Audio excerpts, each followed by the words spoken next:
Isa na namang motor mula sa FKM ang humahamon sa mga Japanese sports bike under 400cc category. Maibubuga kaya ang motor na ito? Alamin natin yan dito lamang sa Friday Motor Review featuring the FKM 3GP.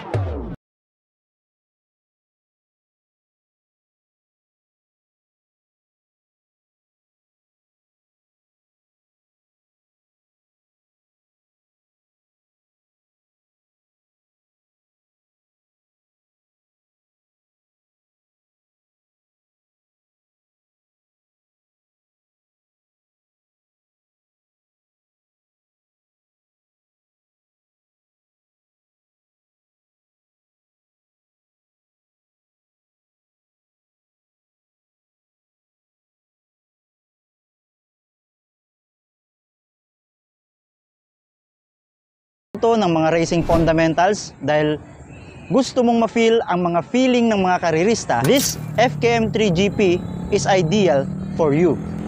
Talaga namang makakaramdam ka ng excitement sa motor na ito dahil sa taglay nitong 300cc, liquid-cooled, 4-stroke, fuel-injected, single-cylinder engine with a borne stroke of 78 mm by 61.2 mm with a maximum power of 25.3 Nm at 7,250 RPM. Alam kong ang iba sa inyo ay umaalma dahil sa engine specs nito.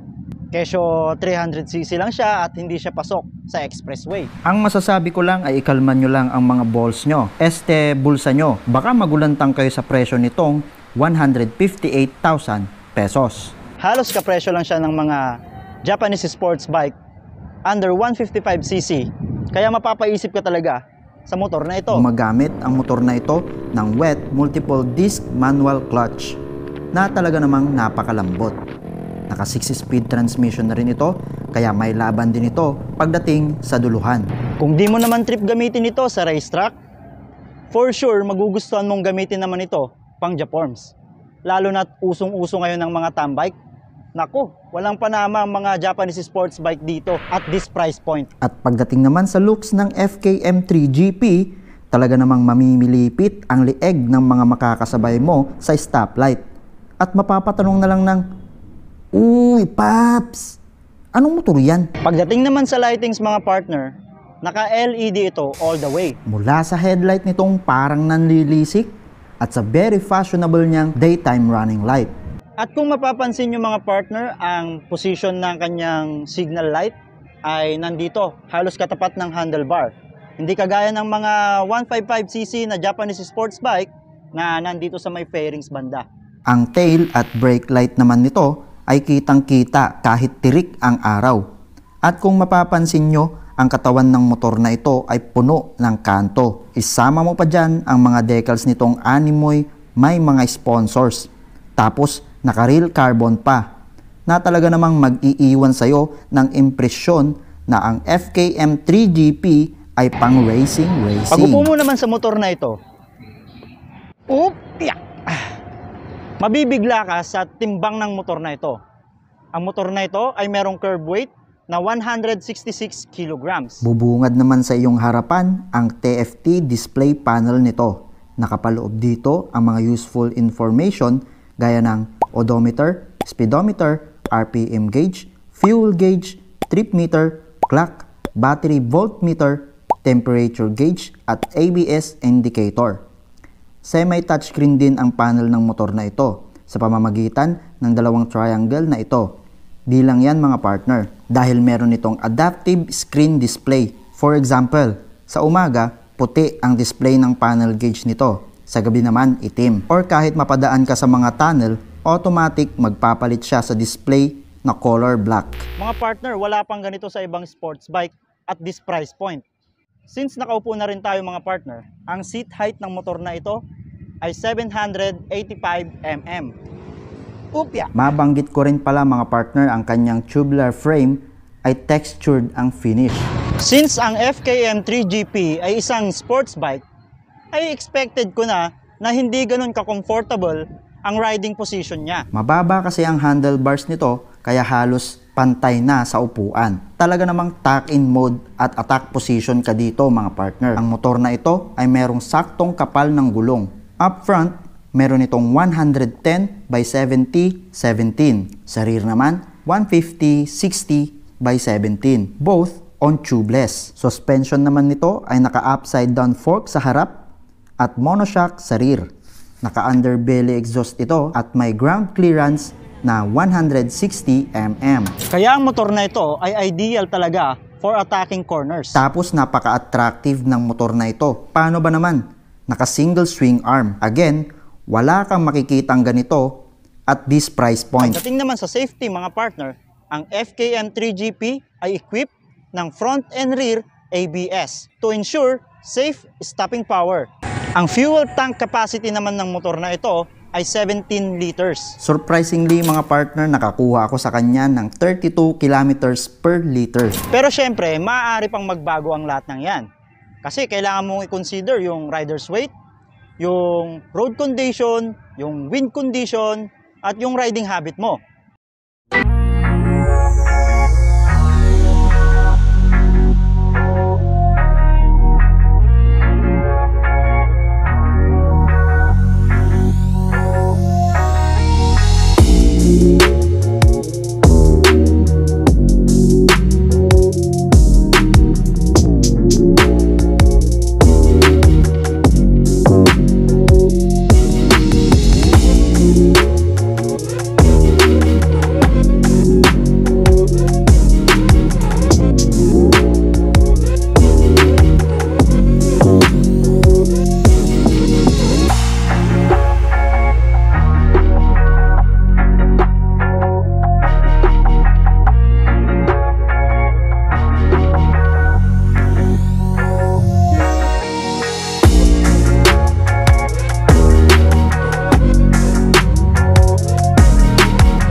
So ayun mga partner, FKM 3GP, since isa siyang sports bike, syempre yung kanyang riding position ay dapang-dapa, no?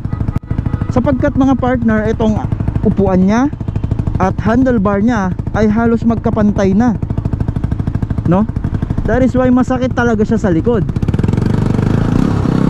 Pero given na yan mga partner, dahil lahat naman ng mga sports bike I think ay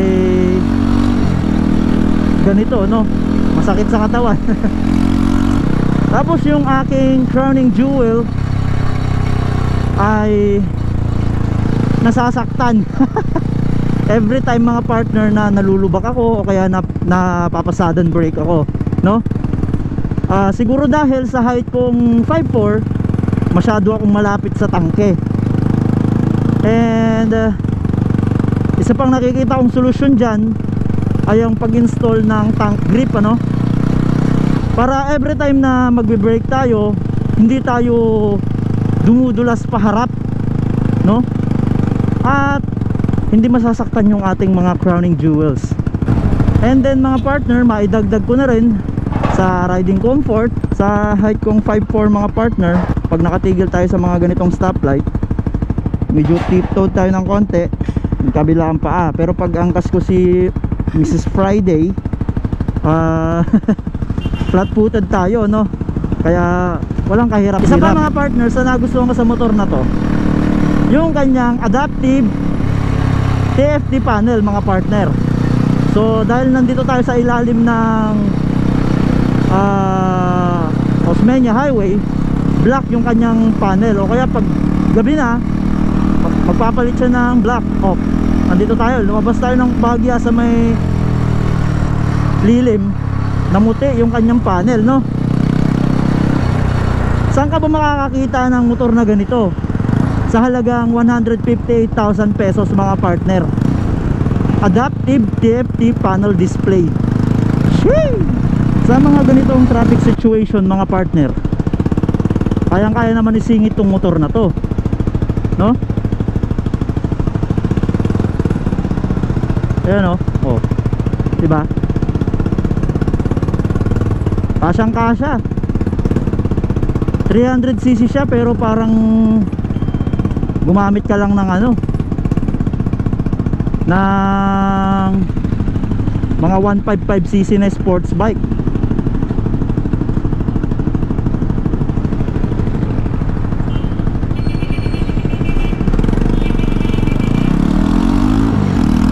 Yun! Okay, pagdating naman sa power and acceleration, very smooth ang arangkada ng motor na ito. Hanggang sa 100 kph na pala ang takbo mo nang hindi mo namamalayan. Sarap! A1 sila eh. FKM 3GP to eh. Woo! Gaya ng sinabi ko kanina, mapapaisip ka talaga sa presyo nitong 158,000 pesos.